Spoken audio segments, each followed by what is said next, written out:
जब याद आ गए सब गम भुला दिए अल्लाह क्या जहन्नम भी न सर्द होगा रोज़ का कितना एक दिल हमारा क्या है आज़ाद रोज़ का कितना तुमने तो चलते फिरते मुर्दे जिला दिए।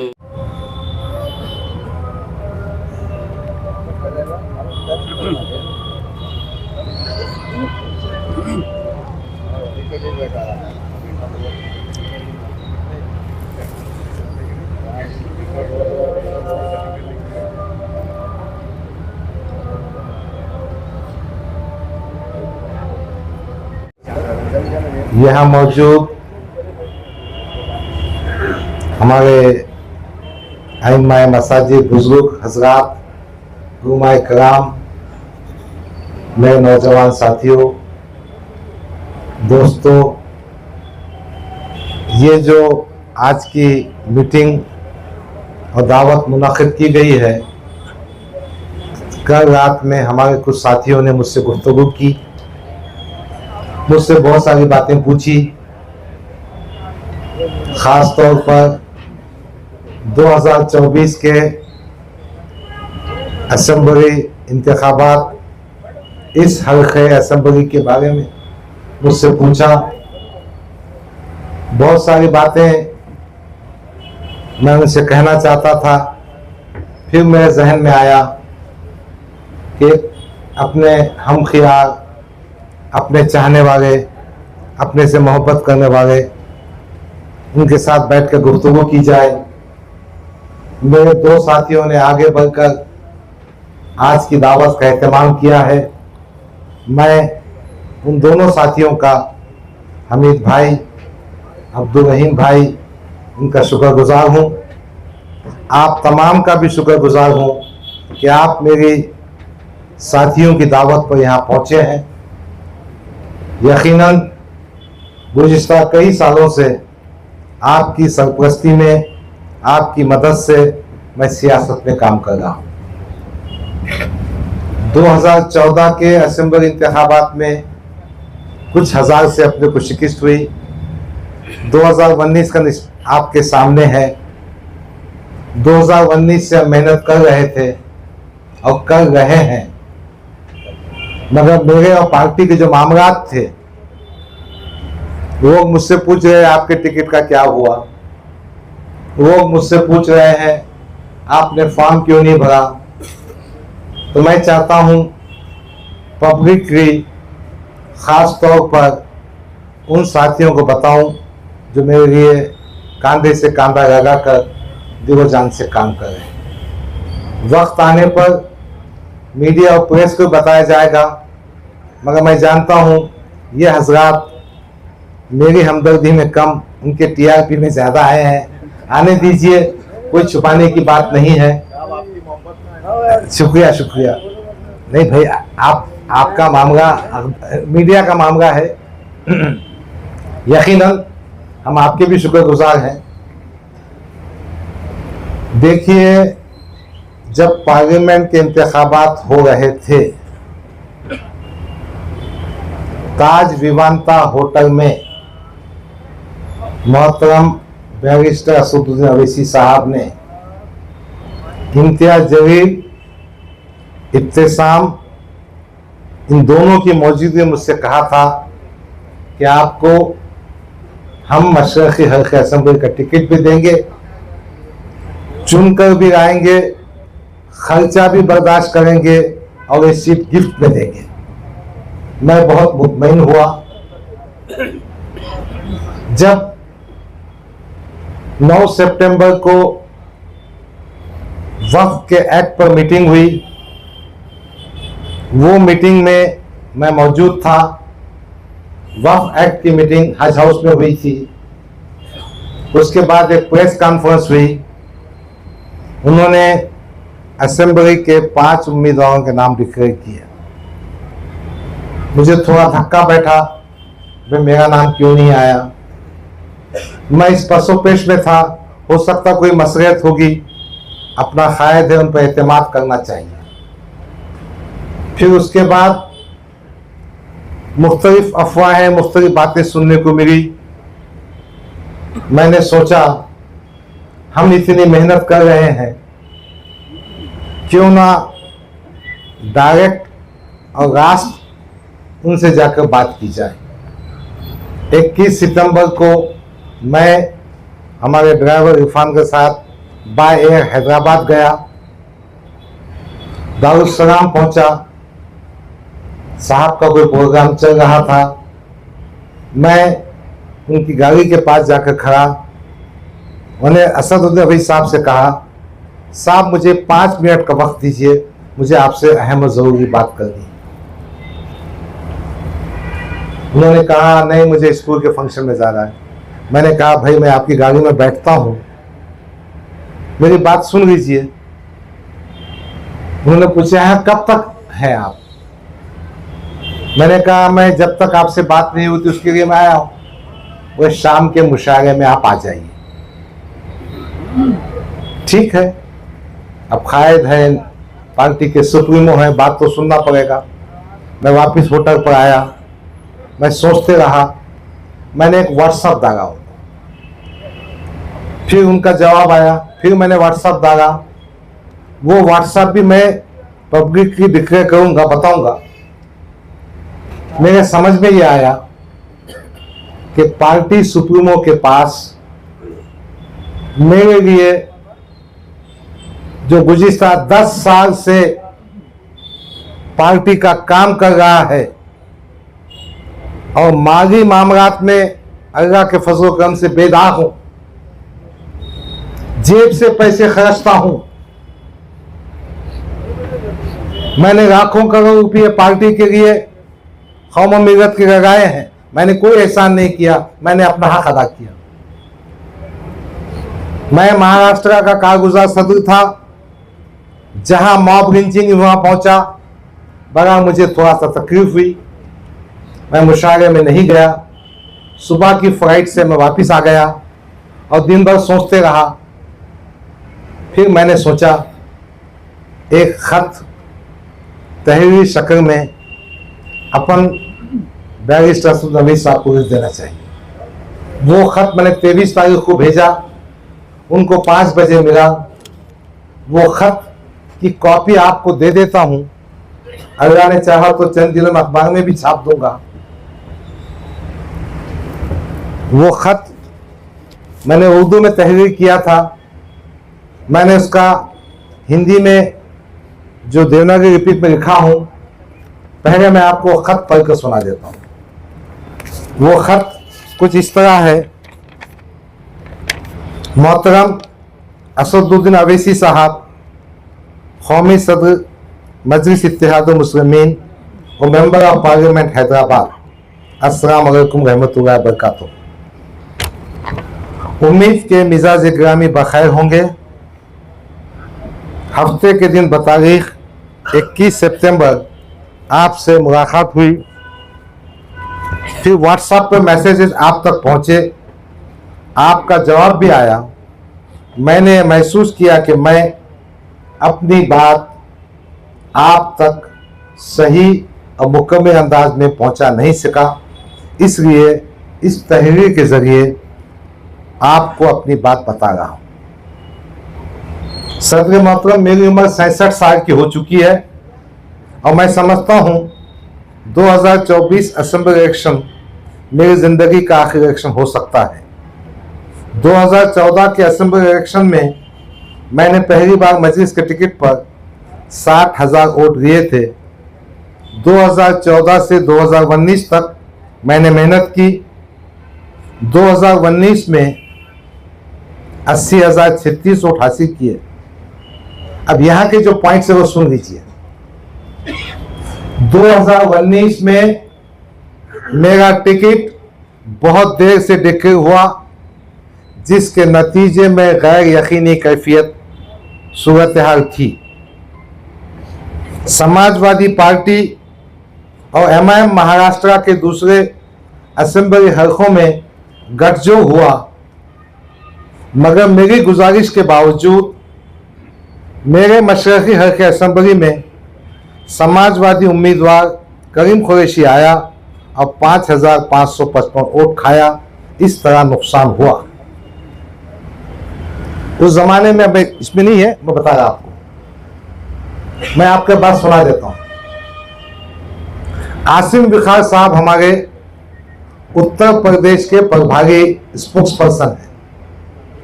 2019 में उनका मुझे फोन आया। उन्होंने कहा कि डॉक्टर साहब, आपके हल्के में समाजवादी का उम्मीदवार आने वाला है, आप कहे तो मैं रोक सकता हूं, मगर मुझे इसमें सदर मोहतरम बैरिस्टर असदुद्दीन ओवैसी साहब मुझसे कहेंगे तो मेरा सियासी खत में इजाफा होगा, जब भी मैं कहूंगा। मैंने इमीडिएट बैरिस्टर असदुद्दीन ओवैसी साहब को फोन किया। उन्होंने कहा कि इम्तियाज जलील साहब बंबई में हैं, 2019 की बात कर रहा हूं, अक्टूबर की, और अपना और समाजवादी पार्टी का गठबंधन हुआ है। गोवंडी में हम अबू आसिम को पार्टिंबा दे रहे हैं, बाइकरगा में वारिस पठान को पार्टिंबा दे रहे हैं, भेवंडी में उनका जो उम्मीदवार था उसको वो पार्टिंबा दे रहे, दूसरे हल्के में वो पार्टिंबा दे रहे। आपके पास भी पार्टिंबा होगा, बेफिक्र रहिए, इम्तियाज जलील साहब वहां मौजूद हैं। मैं मुतमईन था। कैंडिडेट आया, उम्मीदवार ने इलेक्शन लड़ा, माहौल खराब किया। मुझे तो समझना चाहिए ना कि क्या किया जा रहा है मेरे साथ में। ऐसा हुआ है, और यही बात मैंने जब उनसे कही थी तो कहा था कि मशरक़ी हल्के असेंबली टिकट हम आपको देंगे और चुन के भी आएंगे, गिफ्ट देंगे। तो इस तरह से 2019 में ऐसा मेरे साथ किया गया। पूरे महाराष्ट्र में समाजवादी पार्टी और एमआईएम साथ में, औरंगाबाद मशरक़ी हल्के में समाजवादी का उम्मीदवार। मैंने क्या समझना चाहिए? क्या अतुल सावे को जिताने के लिए, क्या देवेंद्र फडणवीस के बोलने पर गफ्फार खादी को बगी का बकरा बनाए क्या? फिर दूसरी बात जो मैंने तहरीर किया, आपको याद होगा कि इम्तियाज जलील ने रियासी सदर बनने के बाद, वो किस्सा बड़ा खास है, सुना देता मैं, छुपाता नहीं। 25 जून या 26 जून की बात होगी। प्रकाश अंबेडकर, मैं, इम्तियाज जलील और असदुद्दीन ओवैसी दिल्ली में बैठे थे सीटों की वाटाघाटी के लिए। प्रकाश भाई को आने को थोड़ा टाइम था, तो मैंने हंसते हंसते कहा, साहब अब ये मेंबर ऑफ पार्लियामेंट बन चुका है, इसको अपन महाराष्ट्र सदर बनेंगे। मैंने हंसते थे ये भी कहा, अपना आदमी बोल बच्चन में पक्का है, फेकम फाक भी करता है, खूबसूरत भी है, चलो अपने को फायदा हो जाएगा पार्टी को। साहब ने ट्वीट करके बना दिया महाराष्ट्र का अध्यक्ष, और ये जनाब ने महाराष्ट्र का अध्यक्ष बनने के बाद इंतखाबात से 2 महीने पहले औरंगाबाद की जो बॉडी थी हमारी, वो बॉडी को डिसॉल्व कर दिया। मैंने इसमें नोट किया, अजान के 2 मिनट रुकता हूं। मैंने असद साहब को लिखा, आपको याद होगा कि इम्तियाज जलील ने रियासती सदर बनने के बाद ऐन इंतखाबात से पहले मशरक़ी हल्के असेंबली की बॉडी को पूरी तरह डिसॉल्व कर दिया था, और इस सिलसिले में पूना में मैंने आपसे गुजारिश की थी कि ऐन इंतखाबात के वक्त बरतरफ बॉडी को बहाल किया जाए, मगर हो ना सका। वंचित से माहदा टूट गया, जिसका मुझे फटका बैठा। दोस्तों और साथियों, अगर वंचित और एमआईएम का अलायंस जिंदा रहता तो 15 से 20 एमएलए चुन के आते थे, और सत्ता की कुंजी दोनों के पास रहती थी। अब वो भी बातें बताऊंगा इंशाल्लाह प्रेस में, क्यों टूटा, क्या से टूटा, कौन आगे जाता, कौन पीछे रहता, कौन आगे नहीं जाना, बताऊंगा मैं। मगर मजमून पढ़ के सुनागा मैं तुमको। जो खत मैंने असद साहब को भेजा उसकी कॉपी आपके पास ही देने वाला हूँ। फिर दूसरा हमने लिखा कि 2024 मशरक़ी हल्के असम्बली के लिए हमने पूरी ताकत से काम किया। आपने मुझे महाराष्ट्र का कारगुजार सदर बनाया। मैंने पूरे महाराष्ट्र के इलाकों का दौरा किया, ख़ास तौर पर फसादात के मुतासरीन की अरबाब इक़्तिदार के सामने नुमाइंदगी की, इंसाफ दिलाने की कोशिश की और लाखों रुपये की माली एयानत की। पुलिस कस्टडी में मरने वाले मुस्लिम नौजवानों के मामले को हाई कोर्ट्स में लेकर गया, इनकी माली मदद भी की, कोर्ट का खर्चा भी बर्दाश्त किया और कई पुलिस वालों पर आईपीसी सेक्शन 302 के तहत केस दर्ज करवाए। महाराष्ट्र में जहाँ जहाँ मॉब लिंचिंग हुई वहाँ मैं बज़ाते खुद पहुँचा, इन अफराद ख़ानदान को दिलासा दिलाया, पुलिस में नुमाइंदगी की, पैसों से मदद की। कोविड के ज़माने में मेरे ज़ाती खर्चे से 5 लाख से ज़्यादा रकम के ग़िज़ाई पैकेट तक़सीम किए। कई मरीज़ों को इलाज मांगे में मदद की। पार्टी को मजबूत करने के लिए मुख्तलिफ ताल्लुक़ों अज़ला का दौरा किया, एक मजबूत तंजीमी ढांचा तैयार करने की कोशिश की जिसमें कुछ कामयाब हुआ। मैं समझता था ये लिखने की ज़रूरत नहीं, मगर फिर भी मैं चाहता तहरीरी तौर पे बात आ जाए ताकि सबको मालूम हो कि कौन क्या कर रहा है, किसकी क्या अहमियत है और क्या अहमियत होना चाहिए। असद साहब के जो मैसेजेस मेरे पास आए थे उसमें सब में बड़ा दुख ये था कि इम्तियाज़ जलील हार गए। किसी ना किसी तरह से वो ठिकरा हमारे सर पे फोड़ने की बात भी दिख रही थी। तो फिर मैंने समझा वो लिखना चाहिए ख़त में। औरंगाबाद पार्लिमानी इंतखाबात में 2024 में इम्तियाज़ जलील को 6 हलकों में सबसे ज़्यादा वोट मशरक़ी हल्का इस हल्के में मिले जो 89,000 हैं। कहीं ना कहीं हमारा काम और नाम होगा। भाई सियासत में जब कुछ काम करते हैं ना तो बताना ही पड़ता, बोलना पड़ता। इसलिए मैंने लिखा इनके हल्के असेंबली जहाँ से वो एमएलए चुन के आए थे वहाँ 85,000 वोट मिले। अब उसके आगे जो मैं लिखा वो चुमटी भी है, हकीकत भी है, सच्चाई भी है। वोट और बढ़ सकते थे मगर इसका जवाब इम्तियाज़ जलील, अहमद जलील, बिलाल जलील से पूछा जाए तो बेहतर होगा। पैसे खर्चने में हाथ रोकना, तमाम ओहदेदारान और कारकुनान को बंधुआ मजदूर समझना, ये इनकी सबसे बड़ी गलती रही। और दूसरी बात यह है कि पार्लियामेंट के हल्के में मुस्लिम वोटर्स की तादाद 22% है। यानी मुसलमान कितने टक्के हैं?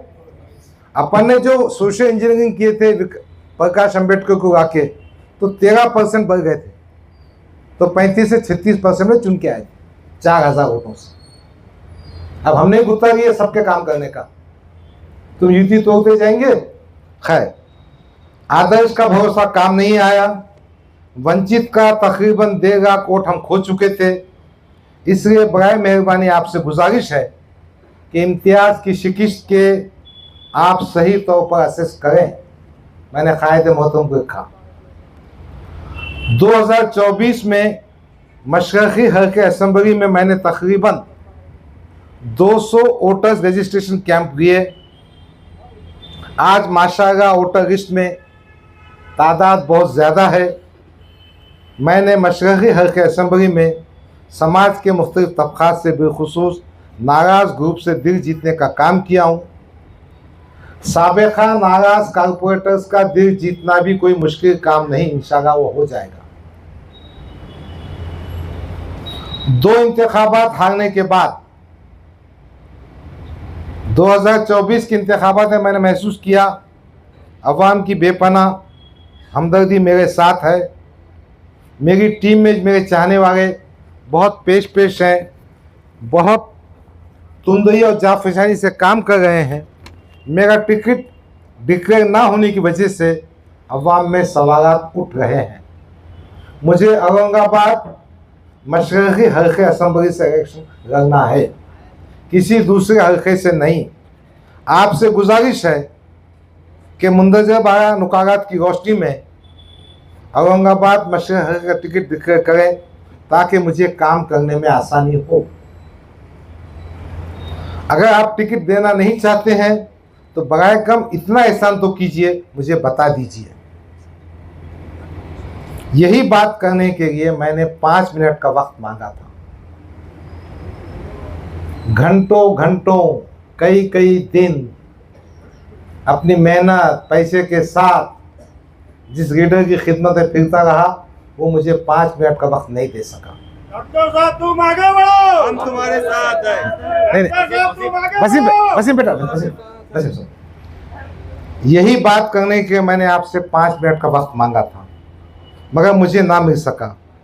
एक बात और जिक्र करना ज़रूरी समझता हूँ, आप जो कहेंगे वो पार्टी फंड देने को मैं तैयार हूँ, और मुझे पार्टी की तरफ से इलेक्शन की कोई माली मदद नहीं चाहिए।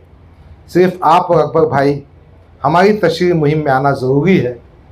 आपसे गुजारिश है कि मुझे 2024 मशरक़ी हल्के असम्बली औरंगाबाद का टिकट दिया जा रहा है नहीं, मुझे बताया जाए, मैं आपका शुक्रगुजार रहूँगा।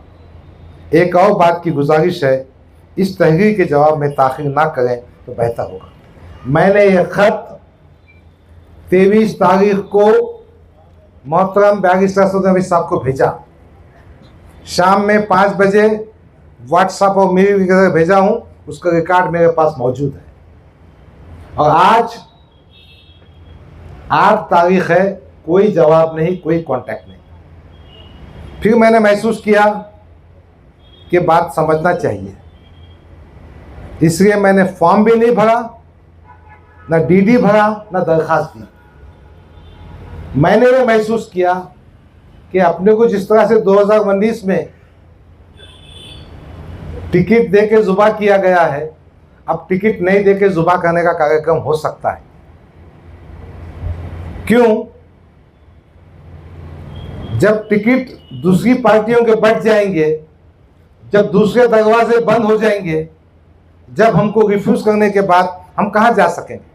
देखो भाई, सियासत में वो क्या करते हैं, अपने मकसद के आगे जाते हैं। यही उन्वान, यही बात मैं आप तक पहुंचाना चाहता हूं। मैं एक बात मानता हूं, यहां जितने भी लोग बैठे हैं वो जिम्मेदार हैं, मेरे सरप्रस्त हैं। मैं सिर्फ आपसे ये पूछने खड़ा हूं, आप मेरी रहनुमाई कीजिए, मुझे रास्ता बताइए, मैंने क्या करना चाहिए।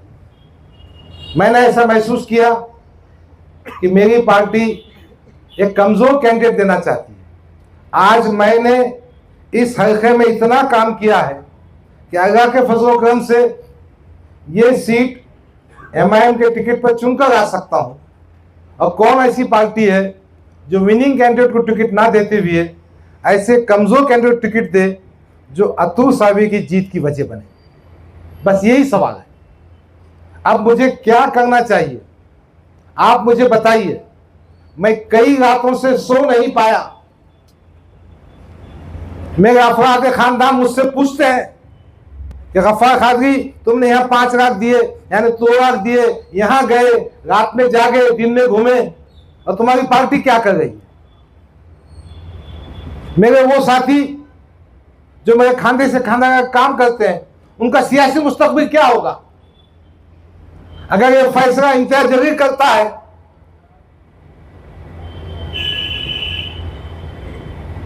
तो हमने क्या करना फिर? और असद साहब भी उनकी बात सुन के करते होंगे, तो कोई ठीक बात नहीं है।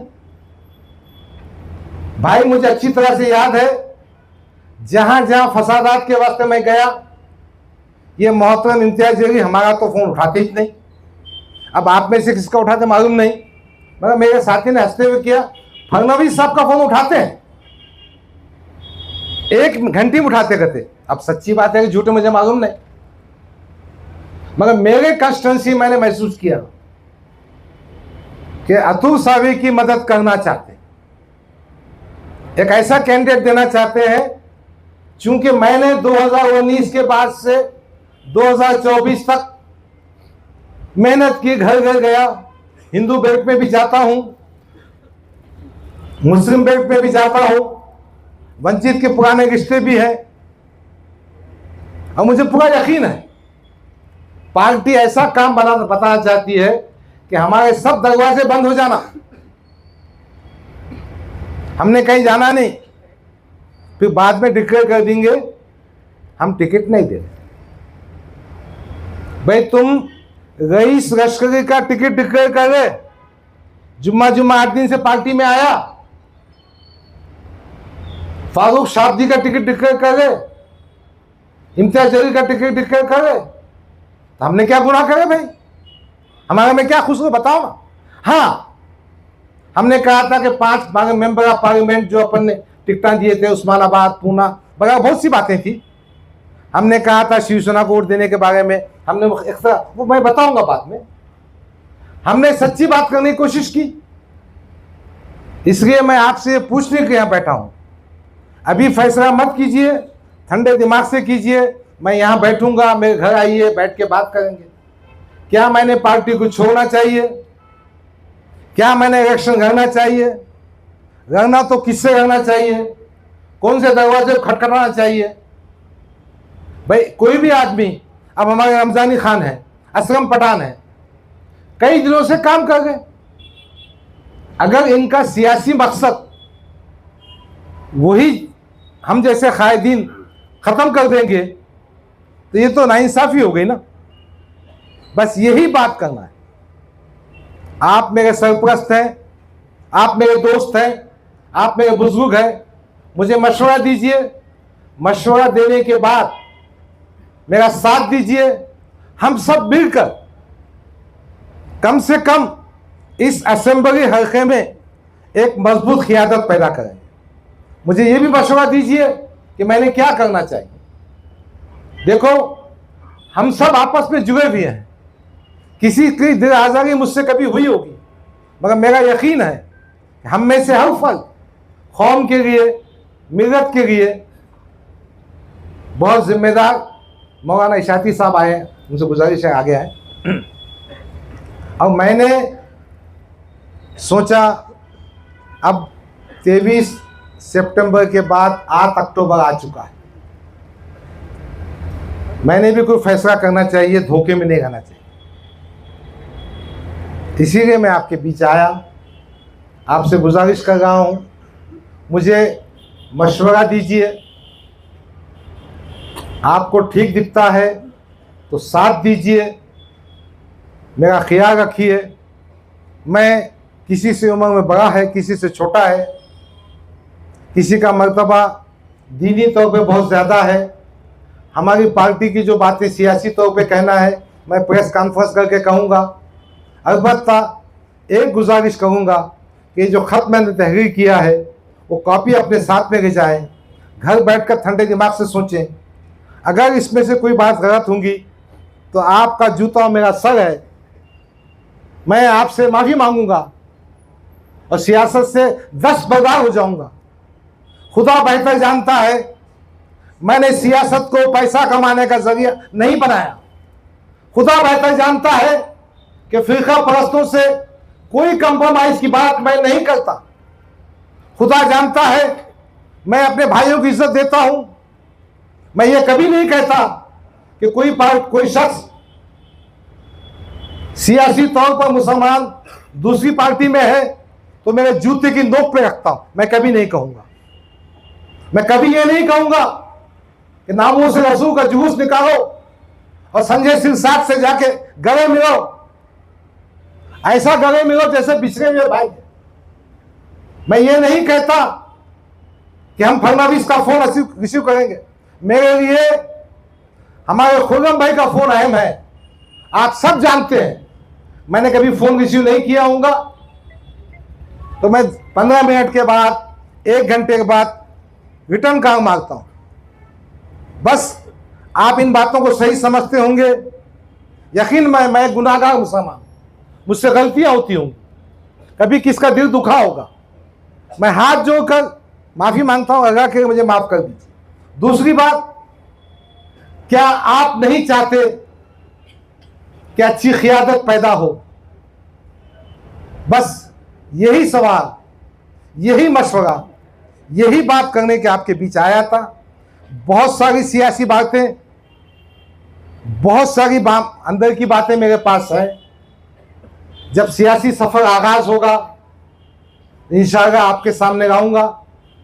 मैं बहुत सारी चीज़ों का चश्मदीद गवाह भी हूँ, मैंने मुखालफतें भी की है, मगर मैं इस नतीजे को पहुँचा हूँ कि कोई भी फैसला करने से पहले हमारे साथियों से पूछना चाहिए।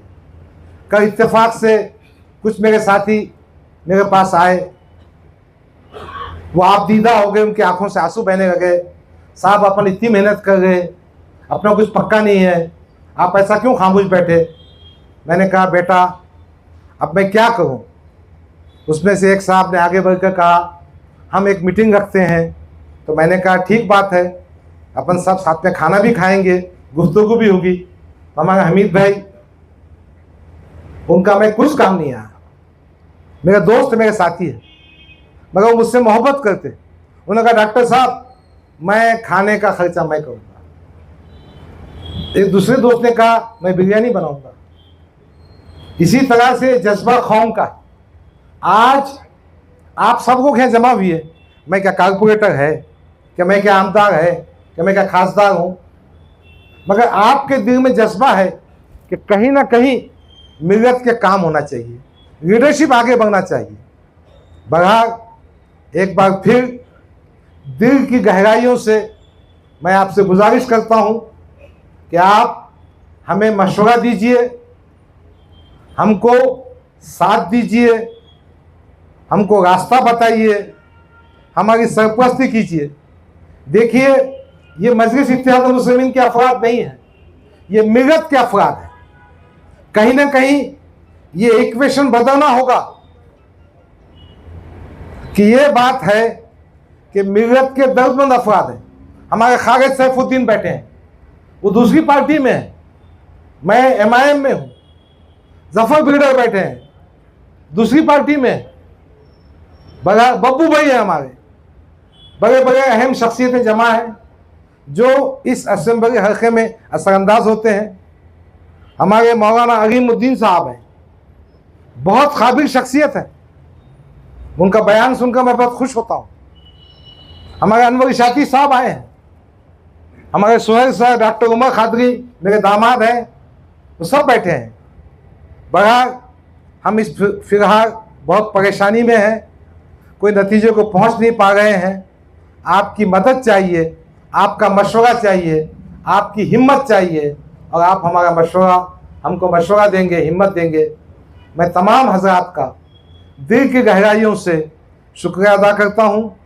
अल्लाह रब्बुल इज़्ज़त की बारगाह में दुआ करता हूँ कि अल्लाह हम सबको नेक तौफीक दे और कौम और मिलत की सही खिदमत का ज़रिया बनाए।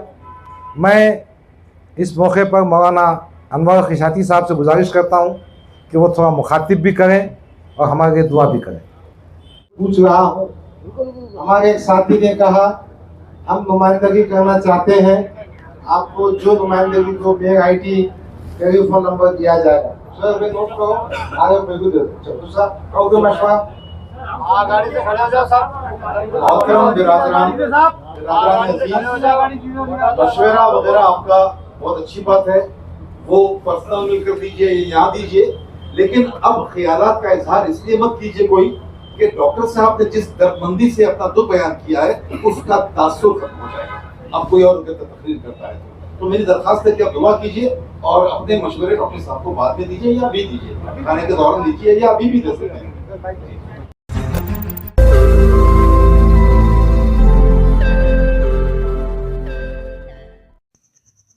रोज नई खबरों को देखने के लिए हमारे औरंगाबाद समाचार चैनल को सब्सक्राइब कीजिए और नोटिफिकेशन पाने के लिए हमारे बेल आइकन को दबाइए ताकि हर खबर की नोटिफिकेशन आपको मिलती रहे।